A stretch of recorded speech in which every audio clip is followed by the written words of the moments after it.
ሰላም ቤተሰቦቼ እንኳን ወደዚህ ቪዲዮ በሰላም መጣችሁ። ብዙዎቻችን እንግዲህ ቀን ሙሉ በስራ በትራፊክ በጭንቀት ስንወጠር ውለን እንግዲህ ማታ ላይ ድክም ብሎን ነው የምንተኛው። ይህ ግን ቆዳችንን ዋጋ ያስከፍለዋል። በዛሬው ቪዲዮ እንግዲህ በቤት ውስጥ የሚገኙ ተፈጥሯዊ አማራጮችን እንዲሁም ደግሞ ዘመናዊ ምርቶችን እናያለን። እስከ ቪዲዮ ፍጻሜ አብራችሁኝ ቆዩ። ለዚህ ቻናል አዲስ ከሆናችሁ ስለ ጤና ስለ ውበት ትምህርቶችን ለማግኘት ሰብስክራይብ በማድረግ ቤተሰብ ዛሬ ይዤላችሁ የመጣሁት እንግዲህ ፊታችሁን ብቻ ሳይሆን መንፈሳችሁንም እንዴት እንደምታድሱ ነው። ይህ እንግዲህ የተወሰነ ደቂቃ የሚፈጅ ፕሮሰስ ነው። ነገር ግን ውጤቱ ደግሞ የ20 ዓመት ወጣትነትን ያመጣላችኋል ማለት ነው። ስለዚህ በትዕግስት መተግበራችሁን መጀመሪያ ቪዲዮ ማዳመጣችሁን ከዛ ደግሞ መተግበራችሁንና ኮንሲስተንት መሆናችሁን እንዳትረሱ። የማታ ማታ እንክብካቤ ነው ብለናል። እንግዲህ የማታ ማታ እንክብካቤ ለምን ሆነ የሚለውን ሳይንሱን ልንገራችሁ። ከሌሊቱ 5 ሰዓት እስከ ጠዋት 10 ሰዓት እንግዲህ ሴል ሚቶሲስ ወይንም ደግሞ የሴል ክፍፍል የሚያደርግበት ጊዜ ነው።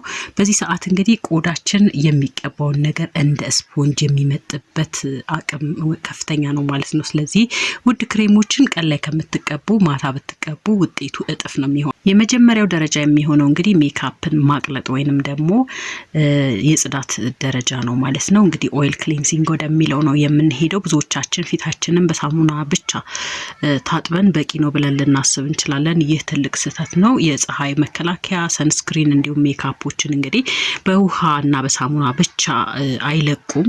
ስለዚህ ኦይል ክሊንሲንግ ያስፈልጋል። በቤት ውስጥ ባላችሁ ነገር መጀመር ትችላላችሁ። ንጹህ የኮኮናት ዘይት ወይንም የወይራ ዘይት እጃችሁ ላይ ጠብ አድርጋችሁ ማቅለጥ ትችላላችሁ ማለት ነው።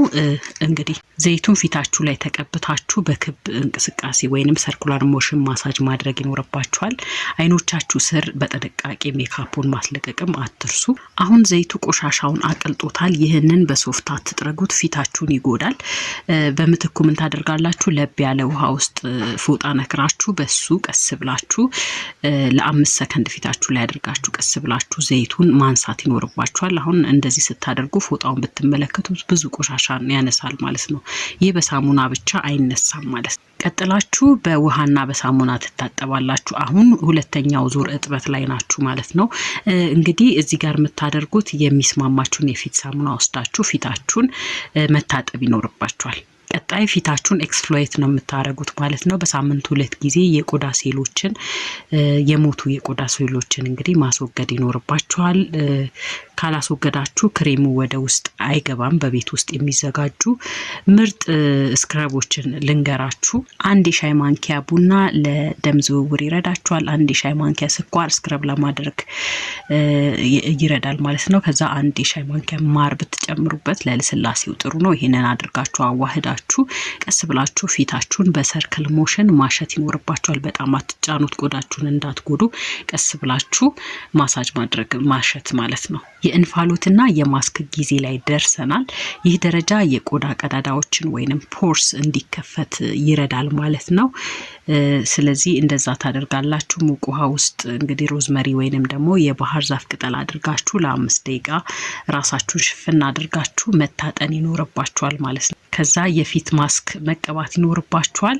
አሁን እንግዲህ ቀዳዳዎቹ ተከፍተዋል። እንግዲህ ምግብ እንሰጣችኋለን። 2 አይነት ማስኮችን እነግራችኋለሁ።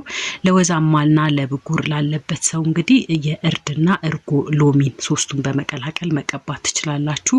ለደረቅና ለደከመ ቆዳ ደግሞ አቮካዶና ማርን ቀላቅላችሁ መቀባት ትችላላችሁ። ይህንን እንግዲህ ለ15 ደቂቃ ቆይታችሁ መለቃለቅ ይኖርባችኋል። ቶነርና ሴረም የምንቀባበት ሰዓት ላይ ደርሰናል። እንግዲህ ተመልካቾች ፊታችሁን ከታጠባችሁ በኋላ የፒኤች ባላንስ ሊዛባ ስለሚችል ቶነር ያስፈልጋል። ስለዚህ የሮዝ ውሃን አዘጋጅታችሁ ፊታችሁን መቀባት ትችላላችሁ።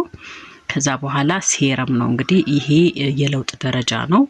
ለቆዳችሁ ችግር እንግዲህ መፍትሄ የሚሰጠው ይህ ደረጃ ነው ማለት ነው። ስለዚህ ቫይታሚን ሲ ለጥቁር ነጠብጣብ፣ ሃያሉሮኒክ አሲድ ለእርጥበት፣ ሬቲኖል እርጅናን ለመከላከል ትቀቡታላችሁ ማለት ነው። እሺ ተመልካቾቼ እንግዲህ የመጨረሻው ደረጃ ላይ ደርሰናል። ሞይስቸራይዘር መቀባትና የፊት ዮጋ መስራት ያስፈልጋል።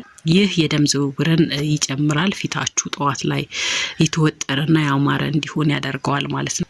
ስኪን ኬር እንግዲህ የምትቀቡት ነገር ብቻ አይደለም፣ ትራሳችሁ ይወስናል። ሲልክ የሆነ የትራስ ጨርቅ ቢሆን ጥሩ ነው። ኮተን ከሆነ ወዛችሁን ከፊታችሁ ላይ ይመጥባችኋል ማለት ነው። ከመተኛታችሁ በፊት ውሃ 1 ብርጭቆ ብትጠጡ ጥሩ ነው። እንደገና ብሉ ላይት መቀነስ፣ የስልካችሁን ላይት መቀነስ እንቅልፋችሁን እንዳይረብሻችሁ ማለት ነው። ጥሩ እንቅልፍ ማለት እንግዲህ ጥሩ ቆዳ ማለት ነው። ይህን ሂደት እንግዲህ መከተል ይኖርባችኋል። ለፊታችሁ የምታደርጉት እንክብካቤ ልክ እንደ ኢንቨስትመንት ነው ልታዩት የሚገባው እንጂ ሰዓቴን ወሰደብኝ ብላችሁ መተው አይኖርባችሁም። በቀጣይ ቪዲዮ በሌላ ርዕስ እንገናኛለን። እስከዛው ድረስ ቻናሉ ሰብስክራይብ ያላደረጋችሁ ሰብስክራይብ በማድረግ ቪዲዮን ከወደዳችሁት ላይክ በማድረግ አግዙኝ። በቀጣይ እንገናኛለን። እስከዛው ድረስ ቻው ቻው።